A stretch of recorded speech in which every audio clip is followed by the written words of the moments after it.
wageni wote, awagava na KISII. Kwa majina naitwa Ruto. Mimi ni mfanyakazi hapa.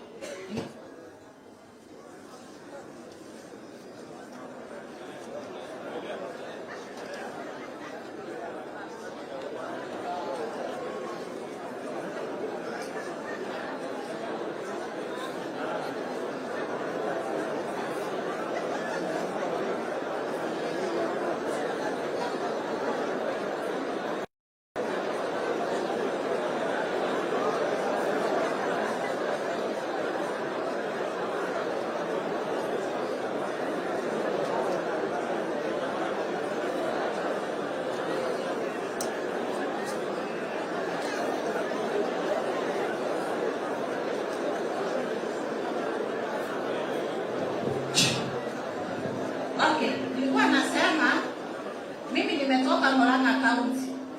Sisi tunafanya kazi hapa. Mimi ni mfanyabiashara, mtu wa jua kali. Wa Excellency, ningekuomba kama unaweza saidia wa mama boga, watu wa chini, na that's why tuliunga bottom up. Sababu hata sisi wenyewe ni watu wa chini, tunataka utuinue, utupeleke hapo juu. Shida ya kusema hapa tunafanyia kazi kwa jua kali. Si ati ni kwa duka.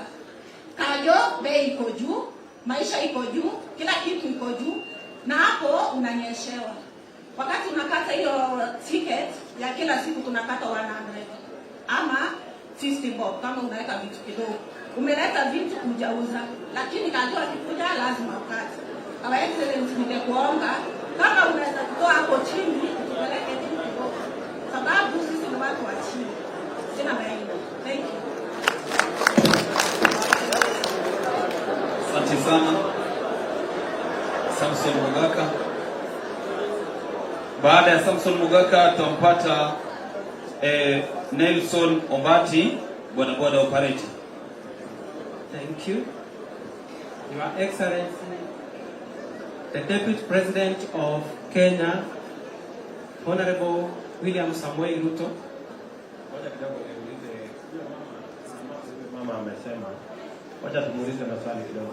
Tafadhali mama. Mama Mary. Kidogo.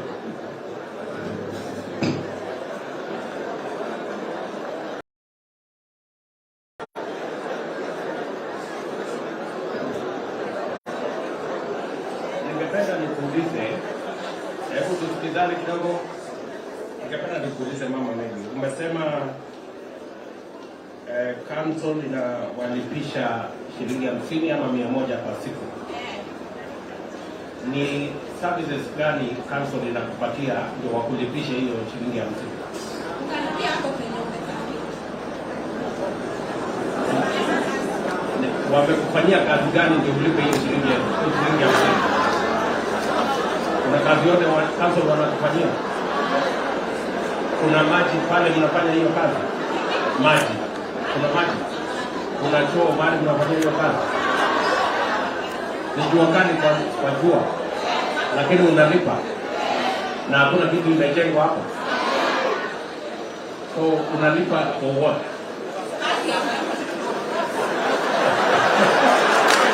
Asante. Shukrani.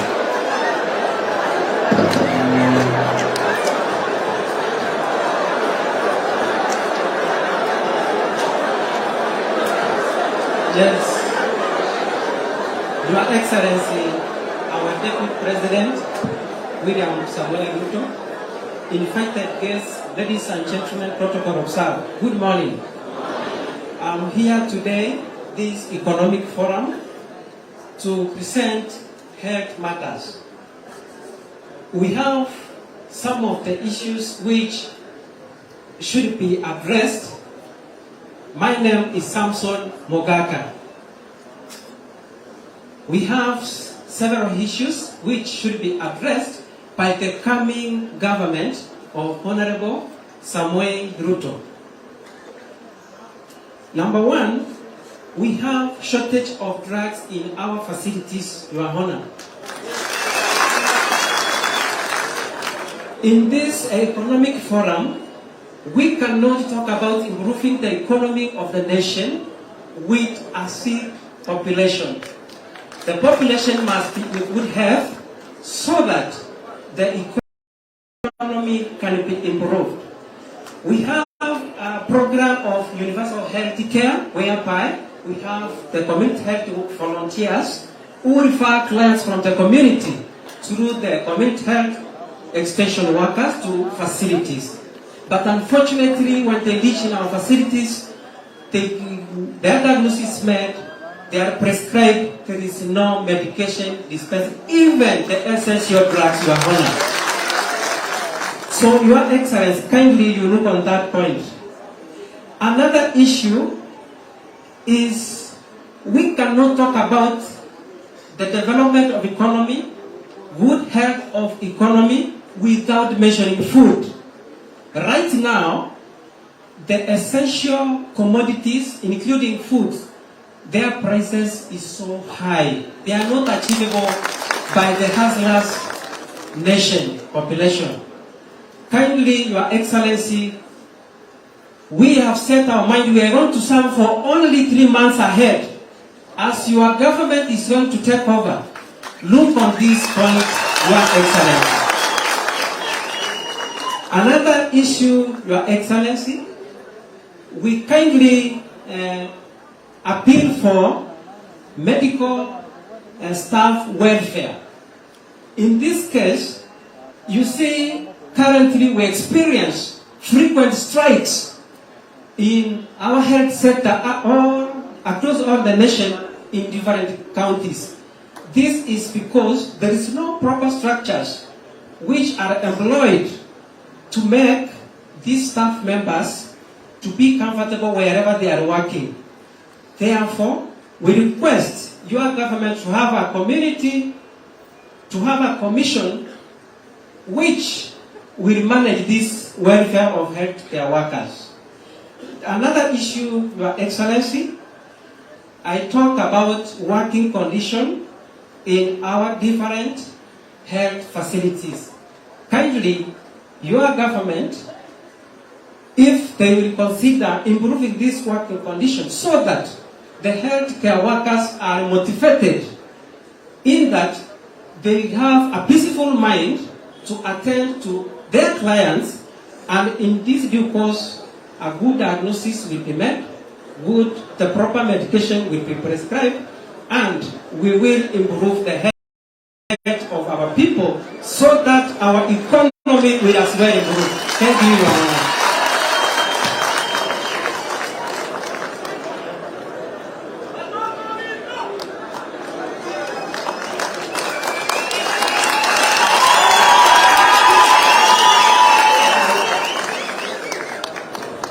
Welcome Mheshimiwa Mudavadi. Huyo jamaa na simu yake ndo mlima.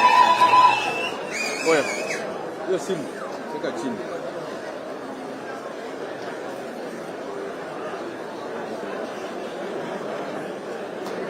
Basi asante sana, karibu sana Mheshimiwa Mudavadi. Sasa tunaelekea kwa sekta ambayo imekuwa kwa haraka sana nchini Kenya. Kila pahali ukifika huwezi kosa sekta ya bodaboda ikiongozwa na Nelson Ombati. Karibu. His Excellency, the Deputy President, UDA officials and aspirants, na wageni ambao wamealikwa huku na wasalimu amjambo. Amjambo tena. I want to talk of bodaboda, the challenges we are facing, and the things we could require. We could need the 15th president, Samuel Ruto, of which KISII on 19th, tunajua ndiye rais wetu, au sio? Vijana mpo? Now, yeah, on 19th, sorry. 9th, sorry. It's okay. The courage kusimama huku mbele pia inapanga ngumu. And I'm so happy today seeing my deputy president, the next president of this country. Mheshimiwa, tungeomba sisi kama sekta ya bodaboda tunapitia mengi, mostly accidents, mambo ya NHIF tafadhali tunakuomba kama rais wetu ambaye tunajua wewe ni rais already, Mungu amekupaka mafuta. The second thing ningeongelea is the issue of tax. Yenye tukua tunalipa kila mwezi iko juu sana. Tungeomba ukiwa rais upunguze, ya kwamba sababu ni ya kwamba sisi ni vijana ambao tunajitegemea, tuko na familia, pia tuko na watoto tunapeleka shule. The tax we reduce kama president wetu. The third thing I'm going to speak is about the bottom-up approach, ambayo I have seen the sector, most of the people from UDA wameanza. This is about coming up with circles ambayo tungependa sisi kama watu ambao tunajitegemea, ukiingia kama rais, you support us so that to move maisha yetu nazi ionekane kama Wakenya wengine. In this bottom-up approach, I want to take this opportunity again to thank wale viongozi wote wa UDA ambao wameanza kuonyesha ya kwamba the government that inaingia next ina uwezo na hii system yao. My area MCA aspirant PMM ametusaidia kufungua sako, and this is the same method we want all the aspirants wako UDA use the same criteria. Kindly I'm requesting you help these guys who are boda. Sina mengi ya kuongea, na shukuru na nasema asante kwa wakati huu. Yes. Right? Yes. Umesema kuhusu accidents na NHIF. Yes. Ungetaka ifanyike nini kwa mambo ya NHIF? Tungeomba serikali itupe cover za NHIF, utufungulie sisi, hata mkikava mwaka moja tutashukuru. Kwa sasa mnalipa pesa ngapi kwa NHIF? NHIF tunalipanga 500 mheshimiwa kwa mwezi. Kwa mwezi. Yes. So kama kungekuwa na njia ya kupunguza pengine kama mtu half. We are requesting. Acha nikuulize. NHIF kama uko na cover, ukipata ajali unatibiwa hospitali kutumia hiyo kadi ya NHIF? Yes, we do this. Very good. Na jambo la pili umesema kuhusu tax. Yes. Mnalipa tax kama pesa ngapi kila mwezi? We pay 300 per month, of which kwa boda 300 shillings. Yes, every month. Every month. Mnalipa wapi? We county level. Hiyo ni sticker huwa tunapewa ya kutembelea kila mwezi. 300 shillings. Yes. So ungependa review? Yes. Yes. Hiyo tax. Ite chini kidogo. Jamani mstake mbona sisi tunachi. Na jambo la tatu umesema kuhusu sako. Yes. Sako inawasaidia kwa njia gani? This one unite us mheshimiwa, pia inatusaidia, tunakopa loans, tunafanyia biashara apart from boda. Some of us tuko na biashara zingine mheshimiwa, na sasa hivi ukiangalia boda yenyewe tumekuwa wengi. We need 6 circles tupate loans, tufungue hata biashara zingine. Asante sana kwa maombi. Asante sana. Tutaenda kwa wakulima wa majani chai. Nitamwalika Maxwell Magoma aje aongee kwa niaba ya wakulima wa majani chai.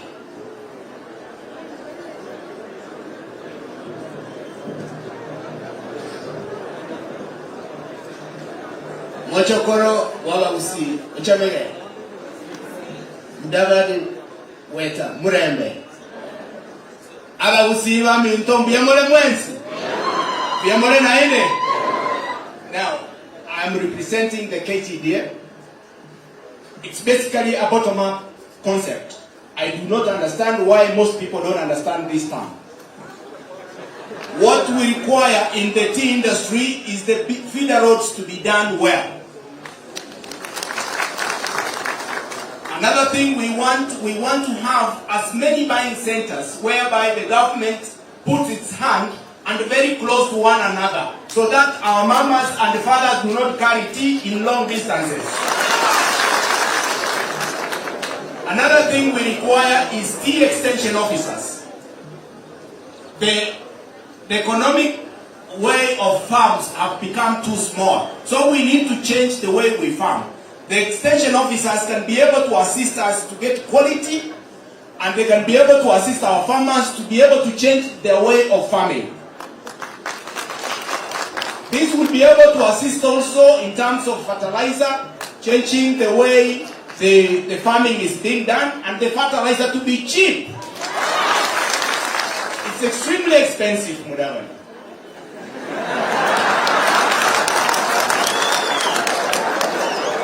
Another thing we want is to value add the product called tea. Ketepa was actually started basically for that purpose, to be able to value add it, but it has gone away. It's no longer buying the KTDA tea, it's instead buying the multinational tea and mixing with the first product of KTDA farmers. So we need Ketepa to come up with a brand which is basically for KTDA, having a picture of a mama, very poor. When the Mzungu sees that product, he buys. The auction in Mombasa, it is owned by only one person called Yeta. I wish it can also have the competition. Competition is healthy. Now, within this auction place in Mombasa, tea is bought in a funny way. We need it to be done this way, scientifically. Let us have blind testing, so that when somebody is testing, he does not get to know hii chai imetoka wapi. Saa zingine chai inatoka KISII, inafikiriwa hiyo sio chai nzuri. So we don't get that best price as others get. Then, why should KISII people have 5 bob, 7 bob, whereas others have 50, 40? Kindly, Your Excellency, I know you are winning this thing, brother. Come up with a stabilization fund. Hii ndio itasaidia wakulima wakati kama mvua ilikuwa mingi ya mawe ama kiangazi ilikuwa, ndio wapate pia bonus kuendelea kwa shamba. So we need that stabilization fund to enable us to get a good bonus. Sindio? Then we also want you to invest in the Tea Research Foundation. The reason why we want that Tea Research Foundation to be there is climate change. Na hii climate change imesumbua in terms of rain regime. Ni afadhali tukue na clones zingine zile ziko resistant. And this has to be done through that kind of research. Hii clones zile tuko nazo hapa KISII, moja inatoa kilo moja kwa mwaka. There are clones which produce 3 kilos per year. Na unaona shamba imekuwa kidogo. Sasa ukiwa hata miti 1000 unamalizia 3000 kgs. Na 3000 kama unapatiwa bonus ya 50, hiyo ni pesa mzuri, si ndio? Na hiyo ndio kitu tunahitaji kutoka wakulima wa chai. No doubt you know tea is the only source of the foreign currency. It makes the gross domestic product of this country the highest. Mbona mnawacha wakulima wanasumbuka, and they are the ones who make all these people travel. Pesa yetu ndio inafanya mafuta inanunuliwa. So saidia sisi by actually encouraging the farmers to continue staying in their farms. Thank you very much, Honorable. I know you are there. Na wewe ni kijana kweli. Asante sana. Swali moja ndugu yangu. Wana Maxwell Magoma. Maxwell. Unasema pale kwa soko auction pale Mombasa. Yes. Una giza. Yes. Na unataka kuwe na mwangaza ndio ijulikane hii auction inafanyika kwa njia gani? Pale Mombasa ndio iko maneno. Ile chai inakuja pale ingine inajulikana offhand na ingine haijulikani. So ile ndio sasa wanafanya testing kwa mtu ananunua asijue ina hiyo. Sasa ndio utatolea hiyo aroma mtu anunua.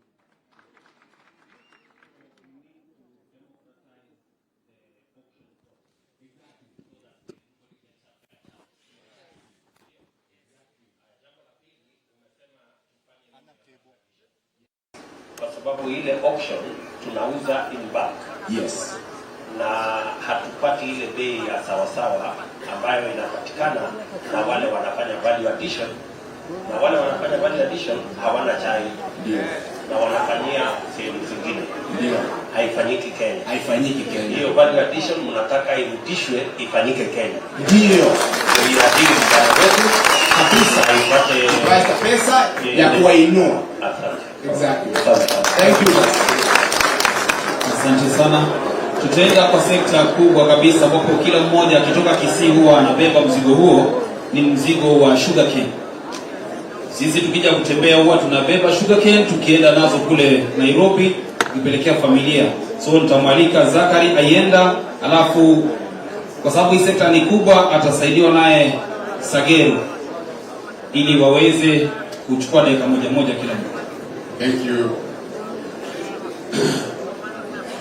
Mheshimiwa Deputy President Bwana William Samoei Ruto na wenzako Bwana Mdavadi, Bwana Weta na the incoming governor. Sugar is sweet, but it has bitterness. Sugar is sweet, but it is bitter. When I talk about sugarcane, you know very well KISII County, there is sugarcane with the neighboring constituencies of Machoge, of Bogirango, and Bobasi. There are areas which you can grow sugar, even Bonchari. Mtukufu Rais ambaye anatarajiwa, this sector has been for a long time not taken serious in KISII County. Our Ebo Mzee, who was a former prime minister, even his brothers in Migori County and Homa Bay, they are languishing. And let me tell you, they will not give him votes because of sugar. I assure you, because of sugar sector. Why am I saying so? Sugar cane farmers are really suffering. Why? Why are they suffering? They are suffering because of importation. Day and night. Why do we import sugar from Uganda? Why do we import sugar from Mauritius? Why do we import sugar from Brazil?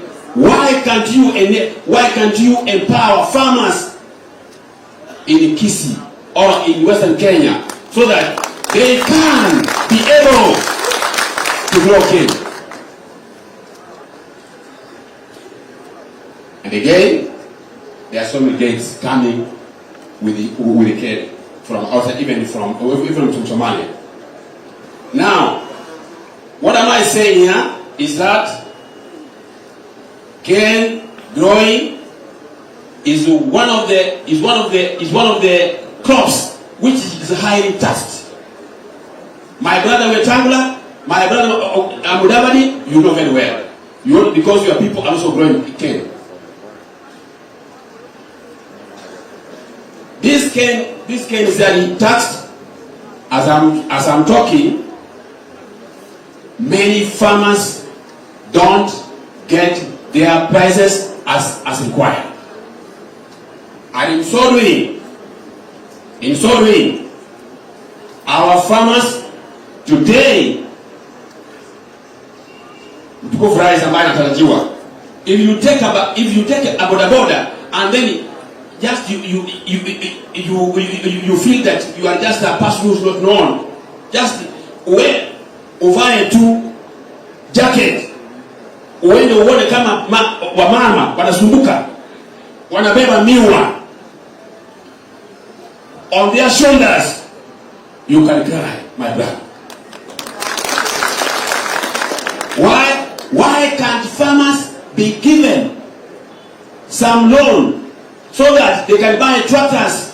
Why can't farmers be given some money so that they can be empowered to grow cane, so that they can even buy fertilizer? They are not given fertilizer.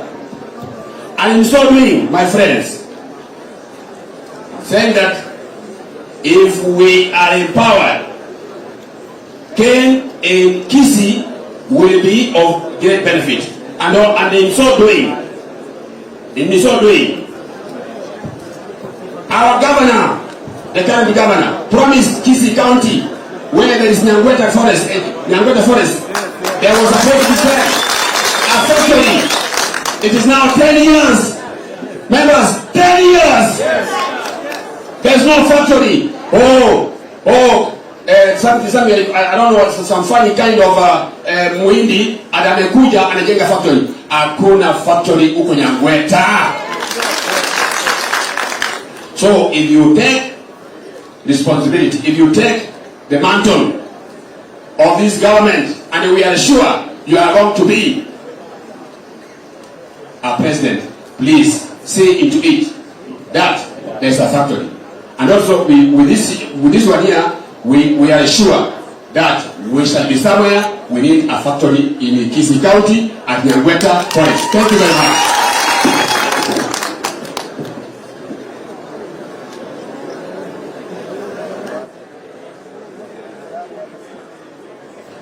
Your Excellency, yangu itakuwa kidogo sana. Ndugu Mudavadi na ndugu Weta, karibu kwa sababu mnajua maneno ya miwa. Sisi kitu hii miwa imetufanyia ni kwamba instead ikuwe kitu ya kutusaidia, imekuwa ni kitu ya kutusumbua. Kwa sababu mtu akiwa na miwa inakaa miezi 18. Wakati huu imekaa miaka 2. Kitu tunachohitaji imekaa hata miaka 3. Tunachohitaji ni bank ambayo itatupa loan kwa sababu ya miwa. Kwa sababu unapata watu wanaongojea kwa sababu kuna miwa kwa shamba, mtoto wake akiitwa shule anakuja ananunua miwa kwa miaka 4 na miwa inakaa hapo, amekupatia pesa na amekupatia pesa kidogo. Hiyo ndio tunahitaji. Na pia ndugu Osoro, umejaribu sana na hii county government. Umejaribu sana na hii national government. Ndugu Machogu, ukikuwa governor na rais atakuwa Ruto, mtuletee factory. Hii factory ilianza 1979 na wametumia kama kitega uchumi. Ndugu yangu Maangi, ukiwa senator, nataka kusema mbele ya hii mkutano kwamba wewe na Ongwae na watu wengine mlitumia hii factory kutengeneza pesa. Mmetengeneza pesa kwa hii factory. Mkubwa yako wewe ndugu Maangi, wewe utakuwa senator kwa hii serikali ya huyu. Lakini mkubwa yako Ongwae alitumia feasibility study, consultancy, wazungu wakakuja, Wahindi wakakuja, tumechoka. Mimi nilikuja hapa wapi na Nyambati. Nyambati ndio mkulima. Mimi nimekuja hapa kuomba tu Mungu kwamba Mungu asaidie Ruto akuwe president. Mungu asaidie Machogu akuwe president. Mungu asaidie Maangi akuwe senator. Maangi sina ubaya na wewe, lakini watu ya county pesa yote mamilioni ngapi ambao mlitumia kufanya consultants, unisamee. Kwa hayo machache nataka kuomba Mungu Baba ambao unatupenda, wacha Ruto akuwe president. Wacha Machogu akuwe president. Wacha Maangi akuwe senator. Wacha Osoro akuwe mchumbe South Mugirango. Tumesumbuka. Mungu nakuomba kwamba utusaidie. Tarehe 9 itangazwe Ruto akuwe president. Tupate factory, miwa itusaidie kwa KISII. Haya Mungu naomba katika jina la Yesu Kristo aliye mwombezi wetu. Amen.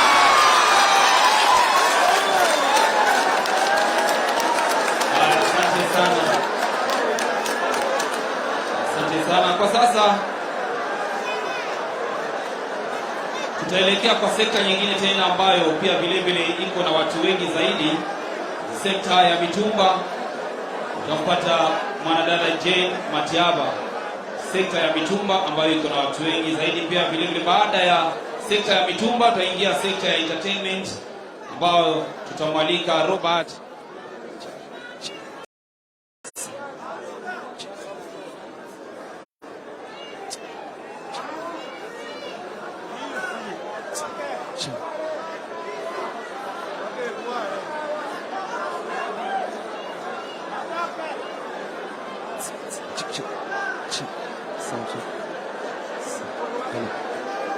see some chick. Yes, some chick. Haya, asante. Tunaelekea, tuko kila sekta tunataja tafadhali. Ndizi bado mko. Hatujawasahau. Kila sekta iko. So sasa ni sekta ya mitumba, kisha baadaye sekta ya entertainment, wanamuziki. Robert Makubamba ataweza wakilisha. Karibu Jen. Asante kwa nafasi. Your Excellency, sir, the incoming president, the 50th president.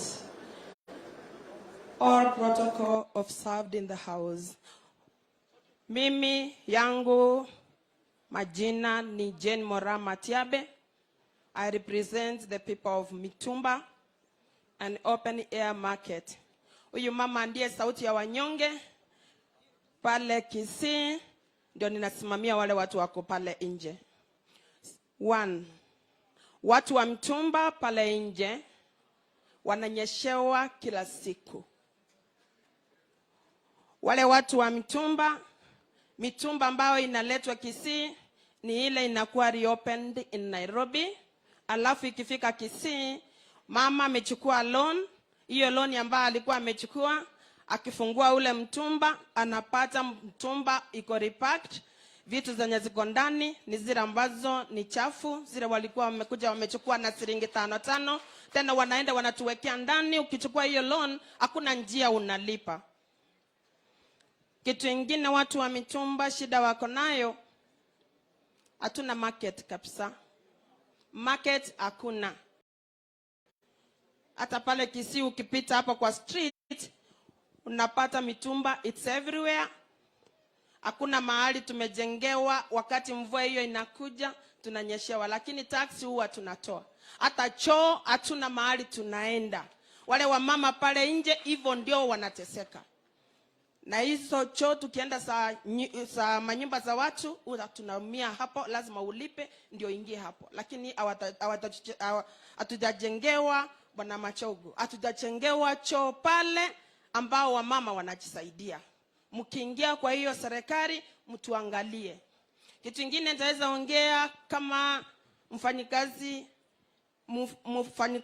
wa open air market ni wale watu wetu wadogo, wale wanapaka rangi viatu. Wale watu mkipita pale vile mko hivyo mnaoshewa viatu, na wale watu wenye wako pale nje hawana mahali pa kushelter pia, wao pia wananyeshewa pale. Hata mahali penye wanakaa unapata mtu anakalia mawe, mvua ikikuja na mpiga hapo. Serikali ikikuja inabeba vitu zao, sometimes inabeba zile sanduku zao, wanaenda wanatupa tena wanakuja. Watu wengine ambao ninaona pale wanaumia ni watu wale wa mkokoteni. Wale watu wa mkokoteni wanabeba zile vitu, wamezibeba wakitubebea mitumba yetu. Wakibeba hiyo mtumba wanafika pale, kumbe zile mitumba wanabeba, wakifika kwa mama ile pesa inalipwa kwa mwenye alikuwa amewakodisha hiyo goteni, sio yao. Wale vijana wanakaa pale kwa round about, ile goteni sio yao, ni ya matajiri. Kwa hivyo wale watu wanahitajika pia kuwa briefed na wao wakae na mgongoteni yao ili wasaidike pia. Hao watu wa mitumba ninataka utusaidie hivi. Tusaidie na go down yenye itakuwa inatoka Mombasa ikuje mpaka KISII. Tupate mitumba yetu hapo direct. Tuwe tunapata kutoka hapo. Kwa sababu watu wengine pale nje kama Nairobi unapata ni wamama wanauza mitumba lakini wanaendelea na wako na magari yao. Lakini sisi tunafungua unapata hasara. Na ma loans tusaidie mahali penye tutapata loans ili hao mama waendelee. Hata ikiwa ni loan atalipa, anakimbia kwa godown, anachukua hiyo kitu, akiuza anapata faida. Umezungumza mambo matatu. Kwanza unasema unataka hiyo biashara yenu ikuje direct. Yes. Musihadaiwe na wengine kule Nairobi. Jambo la pili, mmesema mnauzia mahali ambapo hakuna soko, ni kwa jua kali na kwa mvua, na mnalipishwa na kanzo, mnalipishwa na county, mnalipishwa ushuru na county. Alafu umesema jambo la tatu, mnataka mkopo, mahali mnaweza kukopa pesa. Saa hizi mnakopa wapi?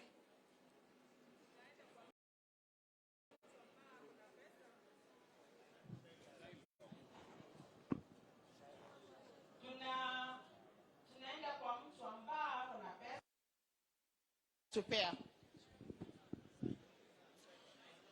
Kwa Silok ndio tunatoa hizo pesa. Na huyo mtu anatulipisha 20% per day.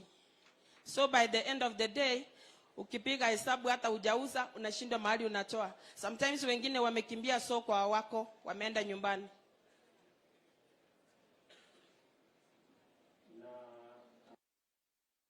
Kwa sako yenu, mumefikiria vile ya kuanzisha sako yenu?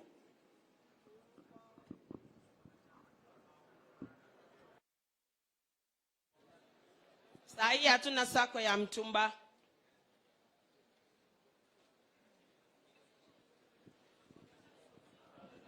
Yes.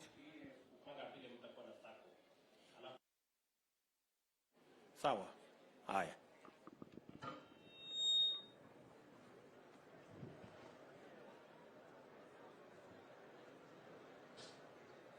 Digarambe, digarambe, digarambe. Thank you. Mheshimiwa, my name is Robert Masiga Orangi. My pseudonym is Makubamba Robert. I am an of KISII. And I'm standing here to represent the views and needs of the artists from this great region. And first, Mheshimiwa, tunashukuru sana sababu kutoka kwa ofisi yako wasanii wanatambulika sana. Wewe peke yako ndio ulichagua yule kijana mdogo mwenye ameimba hatupangwingwi kuingia kwa campaign team yako kuensure that the slogan goes to the ground. Sasa sisi kama wasanii, na ninaongea kwa niaba ya wasanii kama Kenya yote, niko na a few points. Ya kwanza ni the percentage played on our media.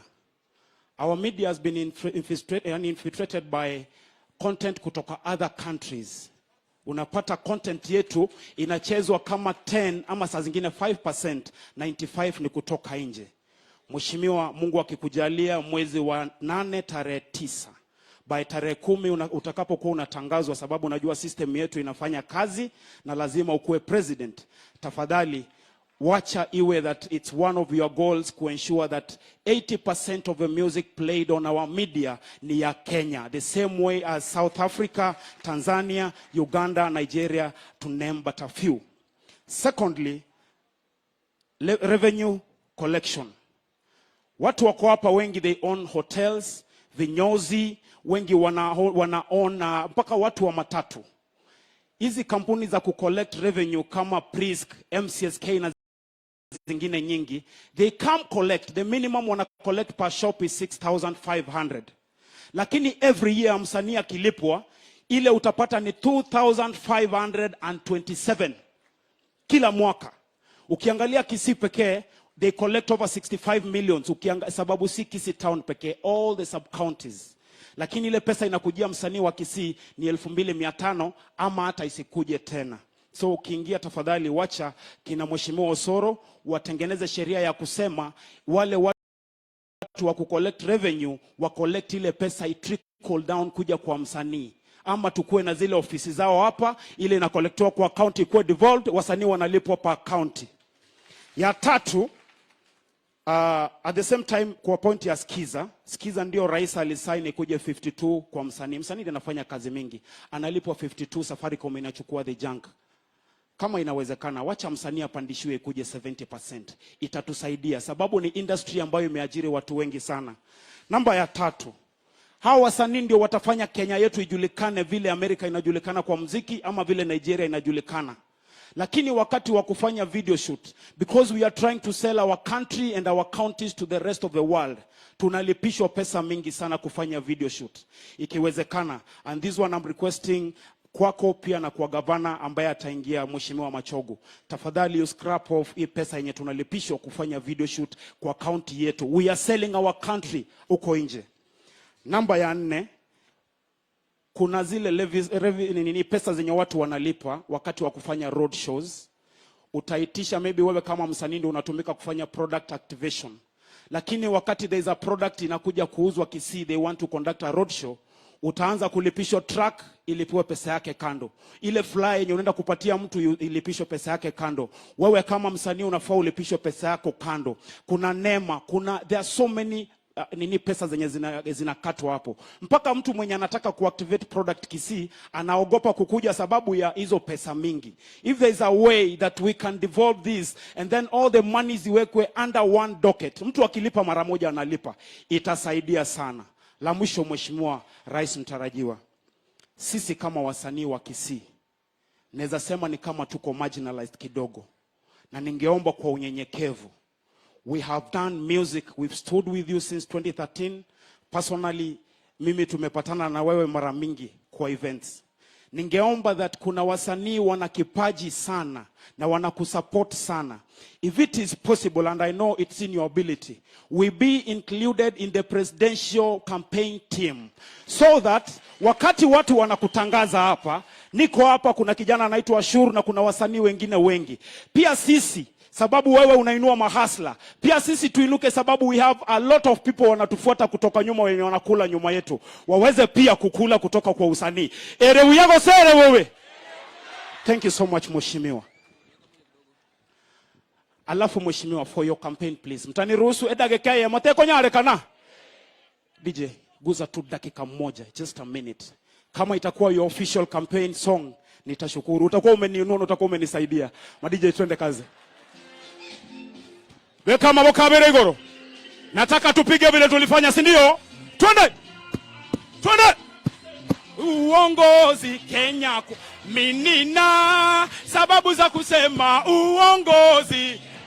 Ni viongozi wanaopenda amani nchini Kenya.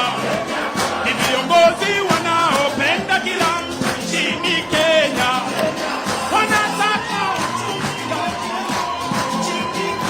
weka chikobi katie nchini Kenya. Sababu za kusema uongozi. Akina mama wasema uongozi. Asante, Mungu awabariki. Asante sana, tumpige makofi basi tafadhali. Shukrani sana. Kwa sasa tutaelekea kwa sekta ya ndizi. Tutaalika Samuel Ngaya. Sekta ya ndizi, Samuel Ngaya tafadhali.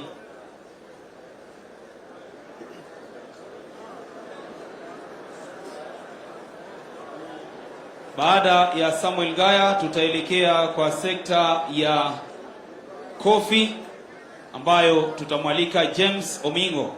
Sekta ya kahawa, James Omingo. Baada ya Samuel Ngaya kwa sekta ya ndizi, James Omingo kae tayari, tutakuja kwa sekta ya kahawa.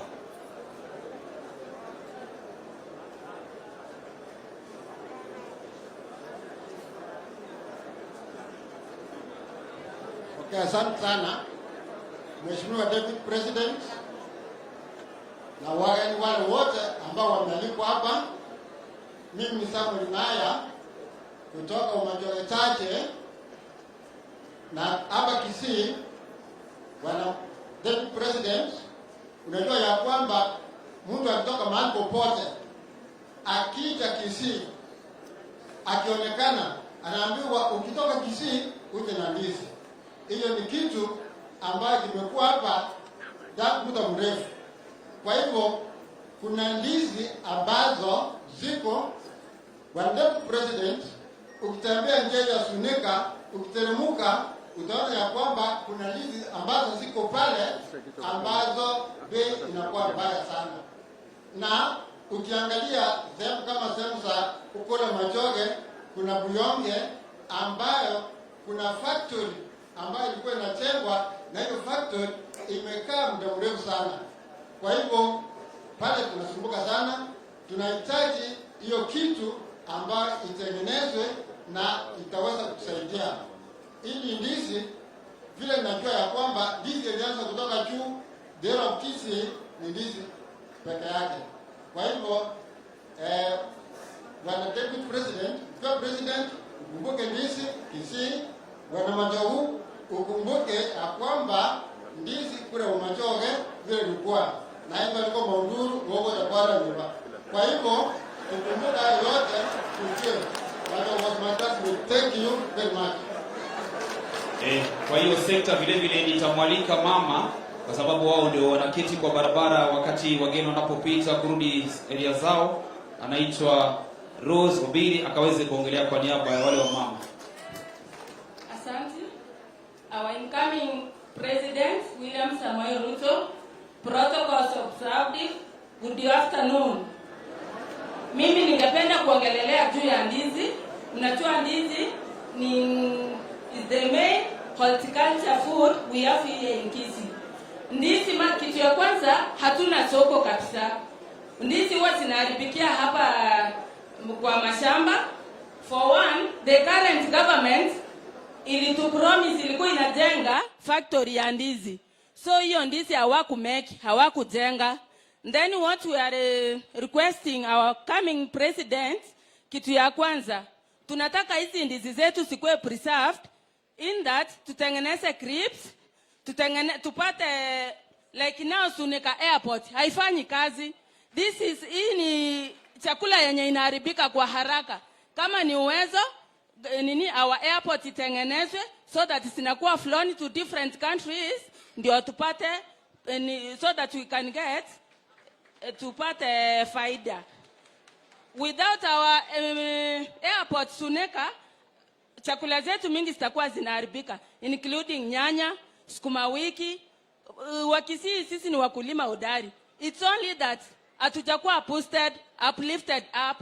So hiyo bottom up tunataka ianze hapa KISII, especially Bonchari. Ndio tunataka tuanzie ikuwe mfano wetu. Sina mengine mengi ya kusema. Crips nimesema, market ikuwe ready for these bananas to be sold. And then ingine sana wanauza barabarani. In fact kuna wakati zinafika zinakuwa mingi.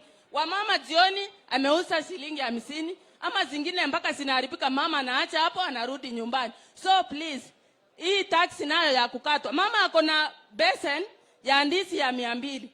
Then watu wa taxi wanakuja kanjo, anataka kuchoga yeye apatie 150. Surely, please, we beg you, utusaidie.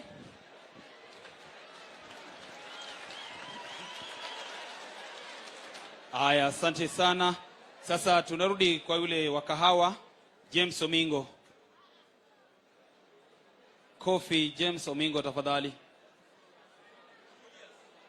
Julius Omingo. Julius Maganga, coffee sector. Oganga. Sawa, asante.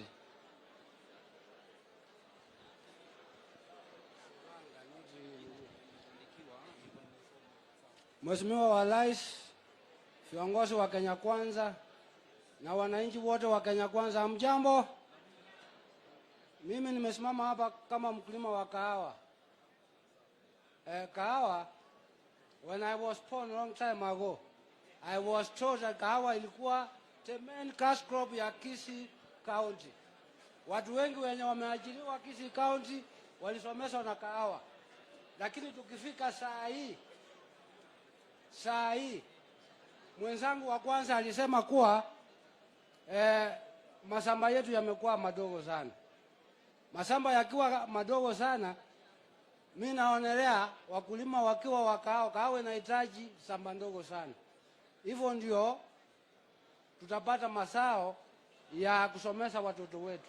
Sababu tumeambiwa ile shamba tuko nayo tunafua mahindi ya kukula. Kusomesha watoto tunataka kahawa pia isomesha watoto.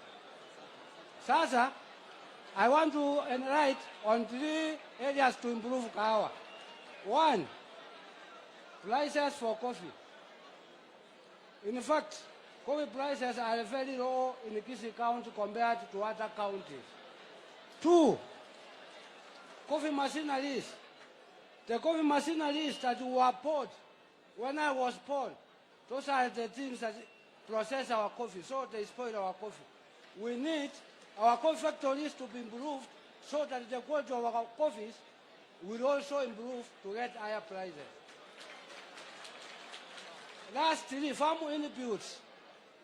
Fertilizer imefika 6,000. Bei ya kahawa iko chini. Sasa tunasumbuka, tunataka serikali ikiingia mamlakani, farm inputs yote ya coffee irudishwe chini ndio na sisi tupate faida ya coffee. Asante.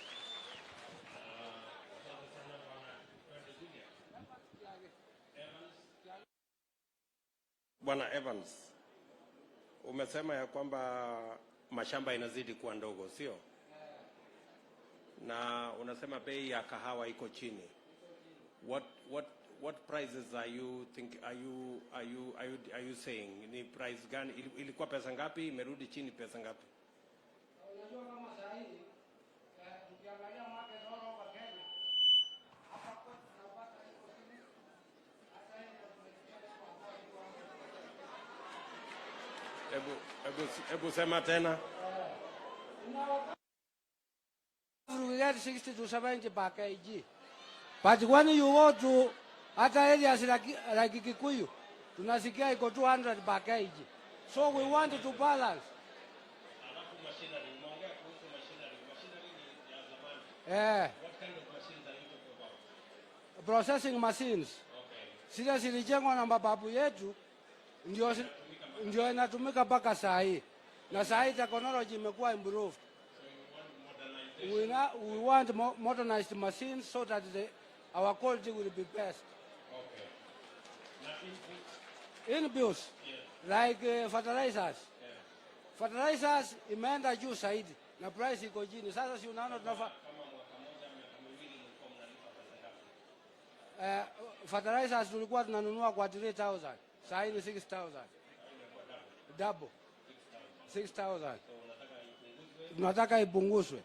Pia kuna madawa ya kuweka kwa kahawa. Pia yapunguzwe sababu yameenda juu. Asante pia.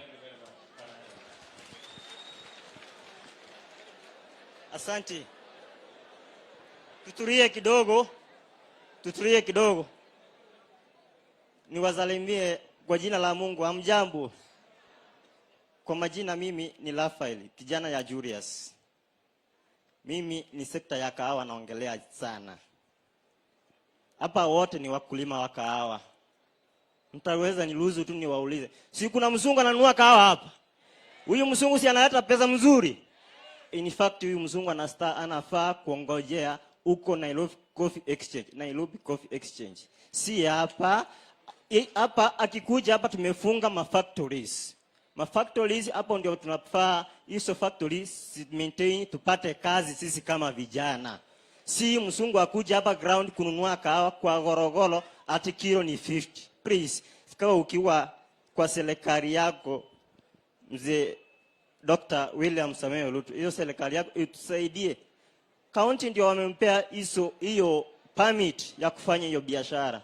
Tumeenda tumeulizia hata kama kwa Minister ya Agriculture ya KISII County. Ni nini? Mbona sisi kama vijana watupe hizo permit na sisi tununue hiyo kahawa kama huyu mzungu? Si mzungu angojea huku tumchukulie kahawa.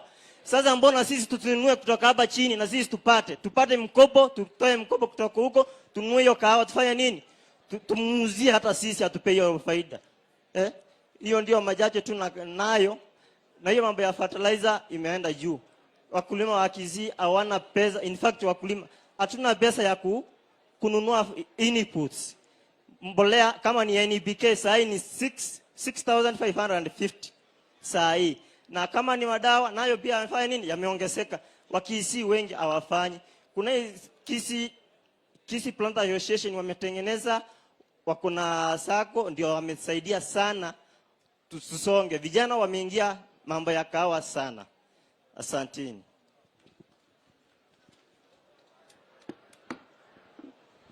Asante. Nitaomba sasa tuingie kwa matatu sekta. Nimwalike Kombo kutoka Transline. Kombo. Matatu sekta tafadhali.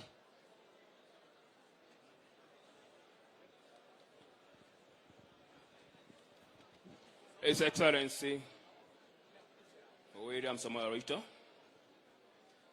whether my DVD with our aspirants of UDA. Amjambo. Arambe. Arambe. UDA. Kazi ni kazi. Chaba mko. Asante. My name is Thomas Ogeto Mose. I represent the Matatu sector. I'm the secretary of the Matatu Workers Association. Tumefurahia sana. Tumezaurika kama sisi watu wa matatu kwa muda sana. And the deep presence long when we sit when tulikuwa na wakati tulikuwa tunanasa watu wakati ule.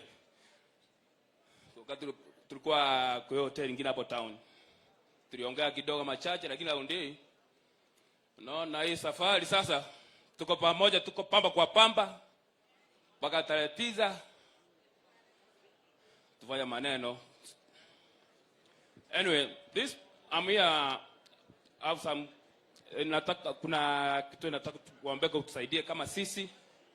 We have some challenges kama sisi watu wa matatu kwa hii barabara zetu from our main stage all the way to Nairobi to Mombasa. Sana stage yetu ni ndogo within KISII County wana Machogu. We don't have some offices in town. Others we are just operating from kutoka kwa nyumba unakuja kudumzigo na pepe unapikiwa kwa nyumba ya kazi unarudi kwa ofisi. Mambo ya roadblocks kutoka hapo mpaka Nairobi. There are many. Mkiingia kwa serikali punguza hiyo barabara tukua tunapata wawili watatu matao station kwa barabara ni mingi. And they say now it was a great move to introduce this NTSA to our matatu sector. Kuna vitu zingine wanatoa watuzuie kidogo. Unajua bidadamu sio bidadamu wote sio sawa. Kuna mali unakosea wanapunguza tena, kuna zenye kuenda kulipa hiyo mafaini hata nini wapunguze tafadhali. Na hao watu wa matatu wenye huwa na present they request the deputy president wako na they are registered. The Matatu Workers Association is association which is registered. It has been working for 15 good years now. Sasa venye kazi unaona imeingia kidogo kidogo hii mambo ya epidemic what have you. And you know these guys are parents, you know. They need something yenye itawe na wamudu. Like you did in Eldoret to other guys there. Wanaoda gari mbili matatu mbili tatu. Yenye na generate income. Watu tunasaidiana. Na mtoto naye apate karo ya kuchukua mtoto wake wa shule. Kwa hiyo machaji na pia asante. Sawa. Mafuta jamani. Asante kwa kunikumbusha. Siwezi kumkaa yote jamani. Asante. Sasa kweli kabisa mafuta yenyewe jamani imekuwa gharama. Watu wa pikipiki wa barabara wamepaki pikipiki zile nyumbani. Wengine wameweka magari nyumbani juu hamna mafuta ya kusafiri kwa barabara. Inafanya hata nauli inaongezeka kwa barabara juu ya mafuta sasa. Mwenye anapata mafuta kidogo anaongeza nauli juu kidogo.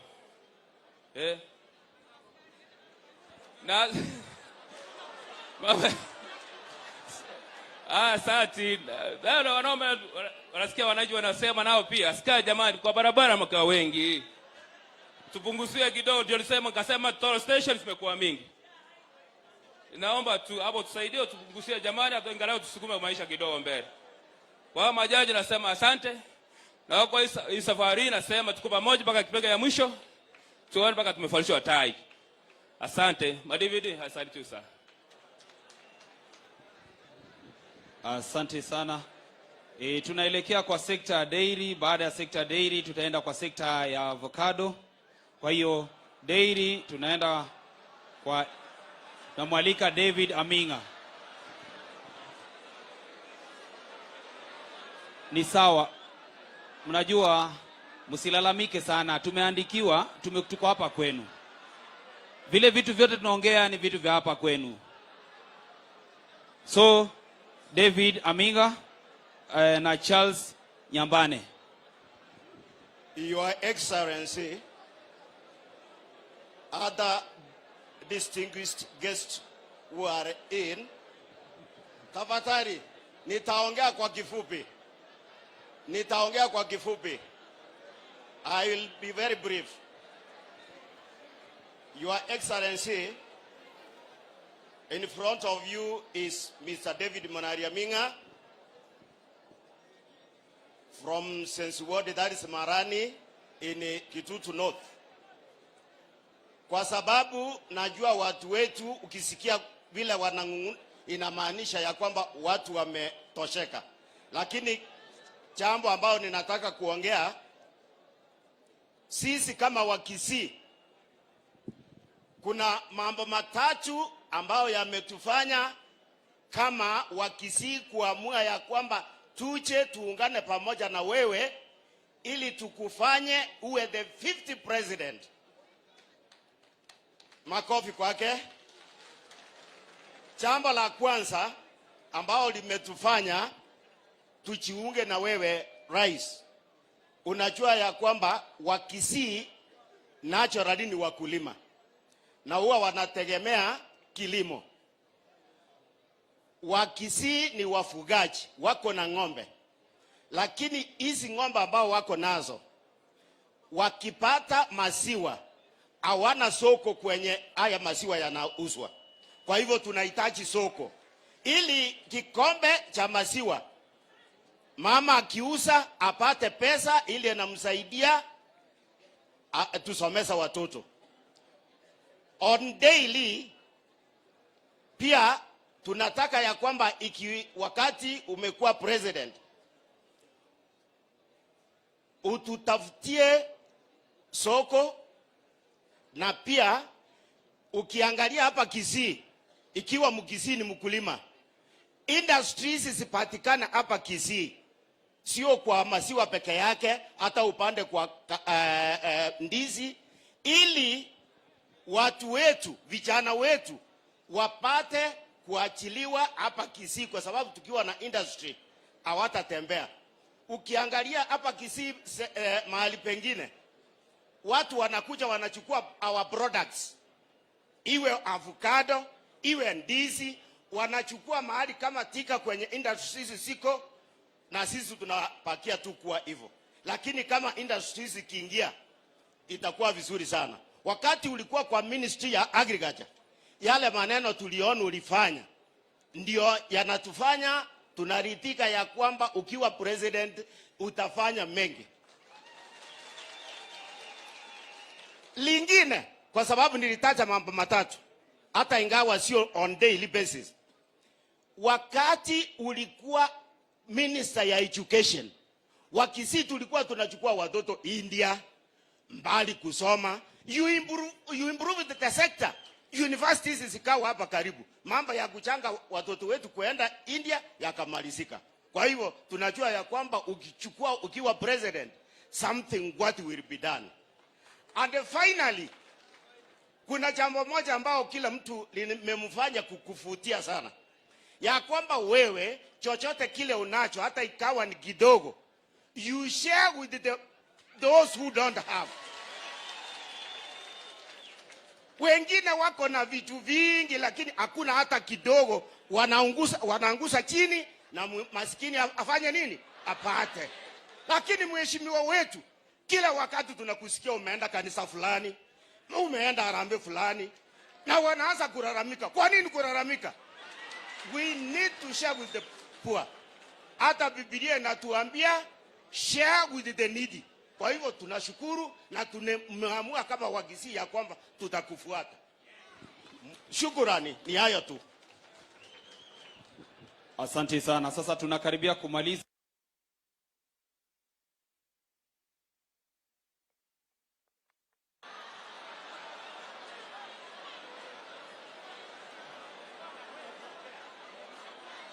Avocado Delfand, tafadhali karibu. Mheshimiwa Rais, Bwana Jude, mjambo nyote.